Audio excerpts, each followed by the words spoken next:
Hello children, today I am going to continue teaching you chapter 4, that is climate of your geography book. In yesterday's video itself I have started teaching you this chapter. तो आज हम इस chapter को further यहाँ पे पढ़ने वाले हैं और हमने कल यहाँ पे जान रखा है क्लाइमेट क्या है, वेदर क्या है इस बारे में, साथ में हमने इनके जो एलिमेंट्स है जो कि सेम है इसके बारे में हमने पढ़ रखा है। आगे हमने जाना कि इंडिया में किस किस्म का क्लाइमेट है, तो मैंने वहाँ पे तुम्हें पढ़ा रखा है मॉनसून ये टाइप ऑफ क्लाइमेट है। और आगे हमने वहाँ पे पढ़ा कि इंडिया में मॉनसून टाइप ऑफ क्लाइमेट तो है, लेकिन अलग अलग जगह में हमें वहाँ पे क्लाइमेटिक कंडीशंस में रीजनल वेरिएशन देखने को मिलता है। तो अब हम इसी बात को आज यहाँ पे समझेंगे टेम्परेचर और प्रेसिपिटेशन को ध्यान में रखते हुए। तो हम क्या समझेंगे इस वीडियो में, तो हम यहाँ पे समझने की कोशिश करेंगे कैसे जो क्लाइमेटिक कंडीशंस में जो वेरिएशन हमें देखने को मिलता है हमारे देश के अंदर में ही अलग अलग जगहों पे। तो हम इसको समझने के लिए कौन सी दो चीज़ों को ध्यान में रखेंगे, तो हम यहाँ पे जब तुलना करेंगे तो हम टेम्परेचर के आधार पे और प्रेसिपिटेशन के आधार पे तुलना करके ये बात को समझेंगे। तो अब पढ़ना शुरू करते हैं। In summer the mercury occasionally touches 50 degrees Celsius in some parts of the Rajasthan desert, whereas it may be around 20 degrees Celsius in Pahalgam in Jammu and Kashmir। तो यहाँ पे बोला गया है, तुम बुक में देख सकते हो, बोला गया समर के महीनों में ऑकेजनली मतलब कभी कभार हमें देखने को मिलता है कि ये जो मरकरी है, मरकरी कहने पर याद रखो टेम्परेचर, मरकरी कहने पर हम किसकी बात करें, टेम्परेचर। तो टेम्परेचर कितना तक पहुँच जाता है, तो 50 डिग्री सेल्सियस तक पहुँच जाता है। कहाँ पे बोला गया, तो पार्ट्स ऑफ राजस्थान में। तो राजस्थान के कुछ हिस्सों में हमें देखने को मिलता है कि समर के महीनों में टेम्परेचर कितने तक पहुंच जाता है, 50 डिग्री सेल्सियस तक पहुंच जाता है। और उसी वक्त यानी कि उसी समर के महीने में तो समर के सीजन में यहाँ पे बोला गया है कि टेम्परेचर 20 डिग्री सेल्सियस होता है। कहाँ पे, पहलगाम में, जो कहाँ पे, जम्मू एंड कश्मीर में। तो यहाँ पे देखो जम्मू एंड कश्मीर भी इंडिया में, राजस्थान भी इंडिया में, तो दोनों जगह इंडिया का ही हिस्सा है। और हमारा क्लाइमेट है, मैंने जो तुम्हें कल पढ़ा रखा है मॉनसून टाइप ऑफ क्लाइमेट। लेकिन फिर भी देखो यहाँ पे सेम क्लाइमेट होते हुए भी ये जो पहलगाम का और जो राजस्थान का जब हम क्लाइमेटिक कंडीशंस को कंपेयर करते हैं तो यहाँ पे देखने को मिलता है कि समर के सीजन में कहीं पे टेम्परेचर 50 डिग्री सेल्सियस तक पहुँच रहा है, तो कहीं पे सिर्फ कितना है, तो यहाँ पे तुम्हें देखने को मिलता है 20 डिग्री सेल्सियस। तो ये तुम्हें समझना पड़ेगा यहाँ पे अंतर। अगर कभी पूछा जाए कि give an example to show the variation in the climatic conditions, then तुम ये वाला एग्जाम्पल दे सकते हो। आगे यहाँ पे तुम्हें देखने को मिलेगा on a winter night temperature at Dras in Jammu and Kashmir may be as low as -45 degrees Celsius. Thiruvananthapuram on the other hand may have a temperature of 22 degrees Celsius। तो यहाँ पे फिर हम कंपैरिजन कर रहे हैं, लेकिन इस बार कंपैरिजन जो हम कर रहे हैं ये समर महीने का यानी समर सीजन का नहीं है। ये कब का है, तो बोला गया है विंटर सीजन का है। तो यहाँ पे बताया गया है कि विंटर के सीजन में टेम्परेचर जो है यानी कि तापमान जो है द्रास में, बोला गया जम्मू एंड कश्मीर में, वो कहाँ कितना तक घट जाता है, तो बोला लो एज -48 डिग्री। तो ये माइनस में चला गया टेम्परेचर। कौन से सीजन की बात करें, तो विंटर की। और कहाँ की बात करें, तो द्रास की। तो यहाँ द्रास नाम के जगह में बोला गया है कि टेम्परेचर -45 डिग्री सेल्सियस तक चला जाता है।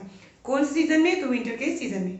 लेकिन उसी वक्त यानी उसी विंटर सीजन में बोला गया कि तिरुवनंतपुरम जो कि केरला का कैपिटल है, तुम लोगों को पता ही है, तो तिरुवनंतपुरम में टेम्परेचर कितना है, तो बोला गया 22 डिग्री सेल्सियस। तो यहाँ पे तुम देख सकते हो समर सीजन में, इससे पहले वाले में हमने देखा कंपैरिजन करके कि टेम्परेचर में कितना ज़्यादा अंतर था।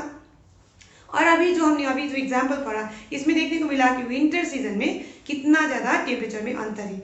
और यहाँ पे हमने इंडिया के अंदर के ही अलग अलग जगहों के बीच कंपैरिजन किया है, क्या समझने के लिए, तो वेरिएशन समझने के लिए। वेरिएशन मतलब जो अंतर है, हमें ये बात समझने के लिए हमने हमारे देश के अंदर के अलग अलग जगहों को कंपेयर किया है, वो भी सेम सीजन में। तो आगे यहाँ पे तुम देख सकते हो, डू यू नो में in certain places there is a wide difference between day and night temperature. तो याद रखो कोई जगह में, तो यहाँ बोला गया इन सर्टन प्लेसेस, तो कुछ स्थानों में बोला गया है कि तुम्हें बहुत ज़्यादा, वाइड मतलब बहुत ज़्यादा, तो वाइट का अपोजिट वर्ड है नैरो। तो यहाँ पे आता है वाइट मतलब बहुत ज़्यादा मात्रा में अंतर देखने को मिलता है। किस चीज़ में, तो बोला गया है दिन और रात के तापमान में। तो यहाँ पे बताया गया एग्जाम्पल तुम देख सकते हो बुक में, in the Thar desert the day temperature may rise to 50 degree Celsius and drop down to near 15 degree Celsius the same night. तो बोला गया दिन और रात के तापमान में इतना ज़्यादा अंतर देखने को मिलता है। कहाँ पे, तो बोला गया यहाँ पे तुम्हें थार डेजर्ट में। तो थार डेजर्ट में बोला गया दिन का तापमान हो सकता है 50 डिग्री सेल्सियस तक पहुंच जाए और रात को टेम्परेचर गिर के कितना हो जाए, तो बोला है 15 डिग्री सेल्सियस।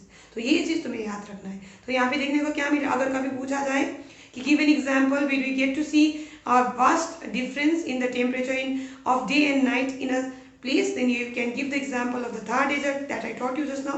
तो Thar desert का एग्जाम्पल तुम दे सकते हो और वहाँ पे तुम बता सकते हो, you can see over there that Rajasthan में ये जो Thar desert के एरिया में वहाँ पे बोला गया है कि टेम्परेचर दिन में कितना तक पहुँच जाता है, 50 डिग्री सेल्सियस तक, और रात में उसी जगह में टेम्परेचर कितने तक पहुँच जाता है, तो 15 डिग्री सेल्सियस। तो 15 और 50 में बहुत ज़्यादा अंतर है। तो ये चीज़ बोला गया है वाइड डिफरेंस। तो वाइड डिफरेंस मतलब बहुत ज़्यादा अंतर। आगे यहाँ पे तुम देख सकते हो, on the other hand there is hardly any difference in day and night temperature in the Andaman and Nicobar islands और इन केरला। तो बोला गया उतना ज़्यादा हमें तापमान में अंतर देखने को नहीं मिलता, कहाँ पे, तो केरला में जो कि कोस्टल स्टेट हो गया। ऐसे करके आगे बोला गया अंडमान एंड निकोबार आइलैंड्स में, जो हमारे देश का हिस्सा है, जो तुम्हें दिख जाएगा कहाँ पे, बे ऑफ बंगाल में, या तो कोई। अब आगे बोला गया है let us now look at precipitation. तो हमने अभी तक जो तुलना किया, जहाँ पे हमने वेरिएशन देखा, ये वेरिएशन हमने देखा था टेम्परेचर के आधार पे। तो अब हम जो वेरिएशन देखने वाले आगे, ये हम देखेंगे किसके आधार पे, तो प्रेसिपिटेशन के आधार पे। प्रेसिपिटेशन कहने पर स्नोफॉल, रेनफॉल, हेल स्टॉर्म, इसकी हम बात यहाँ पे कर रहे हैं। तो अब पढ़ना शुरू करते हैं।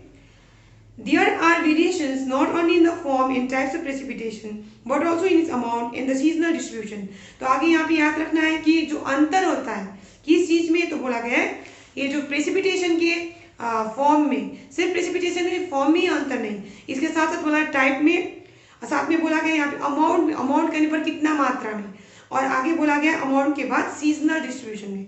इसको समझने के लिए ऐसे हम बोल सकते हैं, जैसे कि कोई जगह में बारिश होती है, तो ये बारिश कौन से सीजन में कितना हो रहा है, साथ में टोटल कितना मात्रा में हो रहा है, और ये जो प्रेसिपिटेशन का फॉर्म क्या है, वहाँ पे सिर्फ रेनफॉल है, हो सकता है वहाँ पे हेल स्टॉर्म भी आ रहे हैं, या फिर हो सकता है वहाँ पे स्नोफॉल भी हो रहा है। तो ये सब चीज़ें हम यहाँ पे बात करें।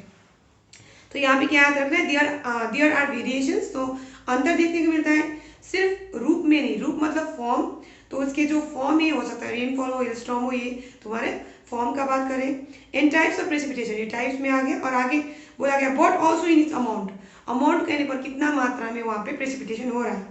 And the seasonal distribution, seasonal distribution कहने पर हो सकता है जून के महीने में, यानी कि जो रेनी सीजन में ज़्यादातर बारिश कहीं किसी को मिल रहा है, तो किसी को बारिश हो सकता है विंटर के सीजन में भी मिल रहा है, जो हम आगे पढ़ते वक्त यहाँ पे समझेंगे। तो आगे यहाँ पे तुम्हें देखने को मिलेगा while precipitation is mostly in the form of snowfall in the upper parts of the Himalayas, it rains over the rest of the country.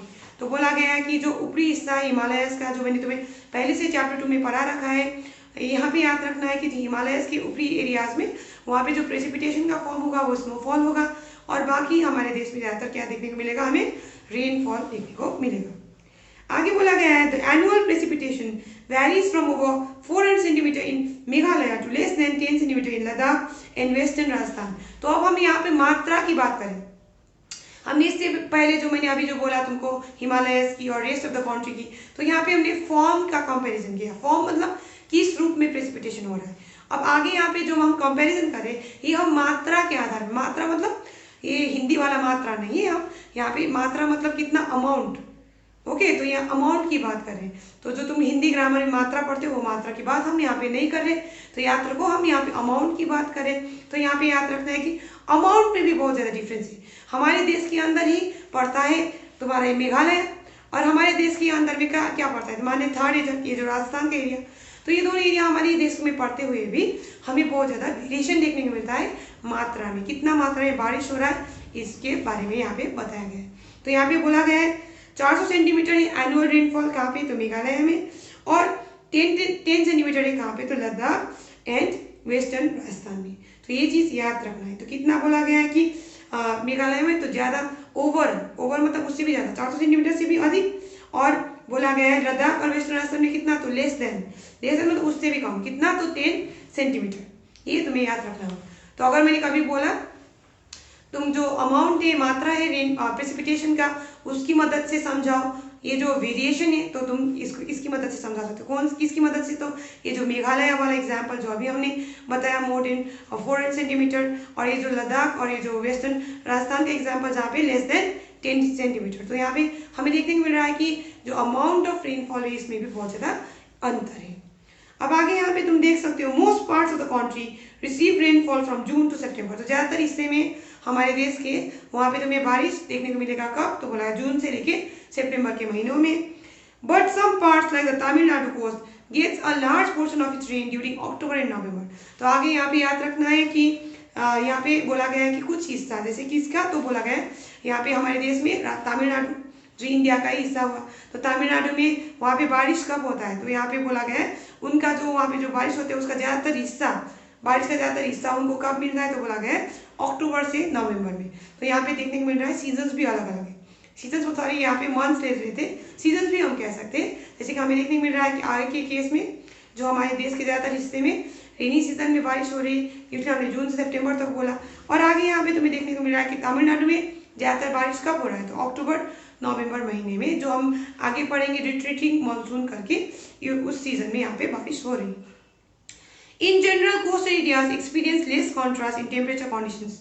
तो आगे यहाँ पे ये भी याद रखो कि ये जो कोस्टल एरियाज है, यानी कि जो किनारों में जो बने हुए जगह है, मतलब किनारों में बसे हुए जगह, ये जो तटीय एरिया कहते हैं, तो ये कोस्टल एरियाज में हमें उतना ज़्यादा फ्लक्चुएशन देखने को नहीं मिलता टेम्परेचर में।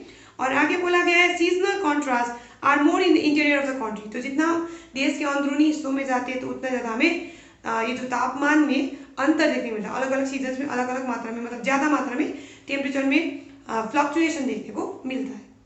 आगे यहाँ पे बोला गया है there is decrease in rainfall generally from east to west in the northern plains. तो जब हम नॉर्दर्न प्लेन्स की बात करते हैं तो वहाँ पे जब हम ईस्ट डायरेक्शन से वेस्ट डायरेक्शन की ओर बढ़ते हैं तो वहाँ पे हमें बारिश का मात्रा कम कम होते हुए जाता है, और ये चीज़ हमें देखने को मिलता है। तो इसीलिए बोला गया डिक्रीज इन रेनफॉल हमें दिखता है कहाँ से कहाँ तक, तो बोला गया जब हम नॉर्दर्न प्लेन्स में ईस्ट से वेस्ट की ओर आगे बढ़ते हैं। तो यहाँ पे ले लेते एग्जाम्पल समझ लेंगे, जैसे बिहार से हम ये जो विंड से आगे बढ़ रहे यूपी की ओर, तो ऐसे में जो नॉर्दर्न प्लेन्स की बात करें तो ऐसे में हमें देखने को मिलता है कि बारिश का मात्रा घटता जाएगा जितना हम वेस्ट की ओर बढ़ेंगे। आगे बोला गया this variations have given rise to variety in the lifes of people. तो ये जो अंतर है जो हमने अभी बात किया टेम्परेचर में, हमने देखा ये जो फॉर्म्स ऑफ प्रेसिपिटेशन में या फिर अमाउंट ऑफ प्रेसिपिटेशन में, इसकी वजह से हमारे जो लोगों की ज़िंदगी में क्या देखने को मिलता है, बोला है वैरायटी देखने को मिलता है। वैरायटी मतलब मतलब उसमें हमें अलग अलग चीज़ें देखने को मिलता है, जैसे कि हम जो पहनावे में देख सकते हैं, उनके खान पान में देख सकते हैं, ये चीज़ तुम्हें याद रखना है। तो बोला गया यहाँ पे variety in the lifes of people in terms of the food. जो मैंने बोला अभी तुमको खाने के, जो वो खाना खाते हैं उसके मतलब टाइप्स में भी हमें अंतर देखने को मिलता है। They eat the clothes they wear, तो जो कपड़ा वो पहनते हैं वो भी ये जो टेम्परेचर है, प्रेसिपिटेशन का फॉर्म है, उसकी वजह से थोड़ा चेंजेस हमें देखने को मिलता है उनका कपड़े में भी। आगे बोला गया kinds of houses they live in, साथ में जो घर में वो रहते हैं, किस किस्म के घर में रहते हैं, इसमें भी हमें अंतर देखने को मिलता है। किसकी वजह से ये सब वेरिएशन है, तो अगर कभी मैंने पूछा ये खाने के जो फूड दैट दे ईट इसमें वेरिएशन क्यों है, या फिर द क्लोथ्स दे वेयर इसमें वेरिएशंस क्यों है, या फिर the houses they live in इसमें वेरिएशन क्यों है, तो याद रखो हमने जो अभी बात किया अलग अलग जगह में अलग अलग टेम्परेचर है, साथ में हमने देखा प्रेसिपिटेशन का फॉर्म अलग है, और साथ में हमने वहाँ पे देखा कि मतलब अभी यहाँ पे पढ़ा कि ये जो अमाउंट ऑफ प्रेसिपिटेशन है इसमें भी हमें बहुत ज़्यादा अंतर देखने को मिलता है। साथ में जो डिस्ट्रीब्यूशन है, यानी कि कौन से मंथ में बारिश होगी या फिर कौन से सीजन में ज़्यादा बारिश होती है, ये इसमें भी बहुत ज़्यादा अंतर है। तो हम आज यहीं तक पढ़ेंगे। We are going to continue reading this chapter in the next class. I hope you understanding. अगर समझ ना आए तो फिर से वीडियो को देखो, और अगर सुनाई समझ अच्छे से ना आए तो ऐसे में ईयरफोन्स की मदद से शांत जगह में बैठ के सुनो, ऐसे में आसानी होगी तुम्हें समझने में। मैंने तो अपनी ओर से 100% कोशिश किया है चीज़ों को आसान बना के समझाने का, और यहाँ पे अब तुम्हारे साइड से भी थोड़ा सा एफर्ट की आवश्यकता है। So we are going to stop here for today children. Thank you.